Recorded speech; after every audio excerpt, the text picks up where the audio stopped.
Hello and welcome, I am O Jogador em Temporal, and let's talk about Gran Turismo Sport. There's no other way to start it. You should know the worst things about this game. GT Sport is a games as a service. That means you will only be able to completely play and enjoy it while they keep the servers going. That also means you must have an active internet connection and you must be a PlayStation Plus subscriber.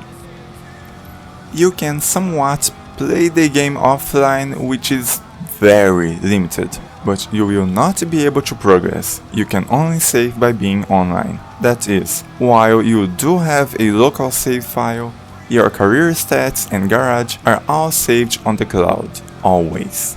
It is even worse when you consider their support history. Gran Turismo 5, released in November 2010, had a strong player base, but had its servers shut down in May 2014, less than 4 years from its launch, and 5 months after the launch of Gran Turismo 6, released in December 2013, which, again, despite the player base, had its servers shut down in March 2018, less than 5 years from its launch and 5 months after GT Sport was released in October 2017. At least when it comes to GT5 and GT6, you were still able to fully play the campaign and every extra mode. Even if you had lost access to many online-only events and bonus cars, the single-player game modes are plentiful, allowing you to have fun, collect cars, earn trophies. Whenever that happens to GT Sport, it will become a dead game. There will be absolutely no value to it. You won't be able to progress or earn trophies or save the game. Not only that, the mandatory PlayStation Plus subscription adds up every month. You need to buy the game once, then keep paying a monthly or yearly fee for a game that history shows will be gone in a couple years from now, just like that. With that said, if you accept the fate of this game and decide to play it, we can finally talk about the good stuff. Gran Turismo Sport is a game made to be played competitively, online. While it was a really bare-bone game at first, now it has a good enough amount of content to be considered a game worthy of your money, as in being a complete game with lots of content. Gone are the different driver licenses. Instead, this time we have a unique all-in-one driving course, teaching us all the basic and intermediate stuff and giving us prizes along the way, from a basic start and stop to driving lines and a full timed lap. We also have offline tournaments against the AI, each divided into separate races that you can choose to race on equal grounds, overpower them, or you can make it harder on yourself and get a bonus credit and experience for winning races with a worse car. While this time there isn't really a good feeling of progression that the different driver licenses used to give, it's still something like a guidance. At first, basic races with slower cars, and the last ones being endurance races with tire wear and fuel consumption. The coffee break missions return with the driving missions, where you have to show different skills for each one. There's also the circuit experience, which is an amazing addition. It teaches you the best lines around each circuit, allowing you to easily understand how to get faster. Each track is divided into sectors and then a full lap, requiring you to really learn them to get gold. When it comes to online play, you can join or create any lobby with any settings you wish, and it's very nice. But really, the focus is the sport mode. It's funny that you're forced to watch 2 videos about sportsmanship in racing before being allowed access to it. In sport mode, there's always 3 daily races that start at fixed times, allowing you to do qualifying laps during the entry period.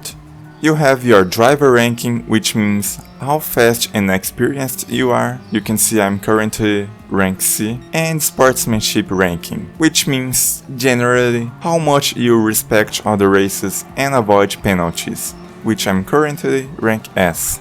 The penalty system is far from perfect. I had a couple incidents where I was pushed off track from behind, a dive bomb, and not only lost many positions, I also got a penalty, as if I had done something wrong. And another time the guy in front of me lost control. There was nothing I could do and hit him. Got a huge 3 seconds penalty and got off track. Still, overall, it's a great feature that does cause people to race more cleanly. It's a shame that there's ways to cheat it. I've lost first place once and had a few positions lost by people who push you wide in a disrespectful but smart way, not getting any penalties. I'm sure it is something that you learn from experience, what you can and can't do. The sportsmanship rating does get in the way because I'm afraid of doing anything wrong and I want to keep my S rating, but I wouldn't go as far as to say it's the reason I haven't won races. When my solo lap times is seconds behind the pole position,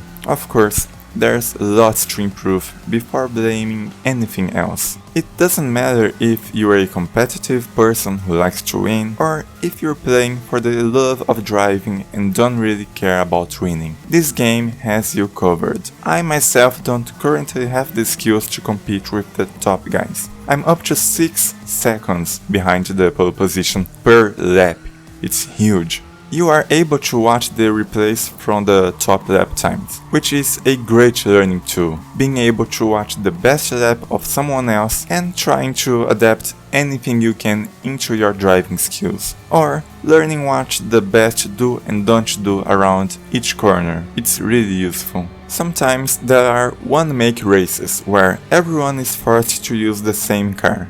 The most balanced race there can be, where personal skill is the thing that matters most, and races by category, where you can use any car from the current selection. Also, even when you can choose any car, there is a BOP applied, or balance of performance, which helps to try and keep all cars on equal grounds. I haven't been able to test how much it affects the races because I don't own any of the cars used by the fastest people, and when racing I can keep up for most of the time using the cars I own, at least when it comes to people with the same qualifying time I have. Gran Turismo Sport is amazing in showing you how much skill is required when racing. Even in these races where you don't have to care about tire wear or fuel consumption, there is always so much going on. I can't really give one sole reason why this game hooked me. I think one of the main ones is the daily races having none or just a few options.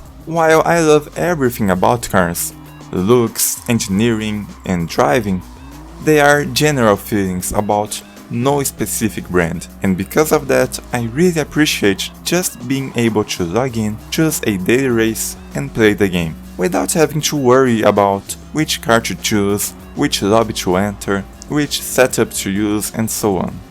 The soundtrack is good enough, and if you have played previous GT games, you're going to recognize a few returning songs. The engine sounds are far better than GT6. No complaints there. The graphics are incredible. I'm sorry that I can't show you the direct feed at 60 FPS and higher bitrate, but you can trust me that even in the base PlayStation 4, this game is gorgeous. So gorgeous. Of course, that comes at a price. The total installation size of GT Sport currently sits at a little over 102 gigabytes, which is bigger than GTA 5 after 5 years of updates. It's understandable when you see how good everything looks. The interior of each car is amazing, and if you own a PlayStation 4 Pro, you can play at 4K resolution. And not only that, this game also supports the PlayStation VR, which must be really nice. I'm playing using the Logitech G29 steering wheel. It works as good as it should, and the buttons are all mapped to useful commands, and you can also use the DualShock 4. I think that's all I had to say.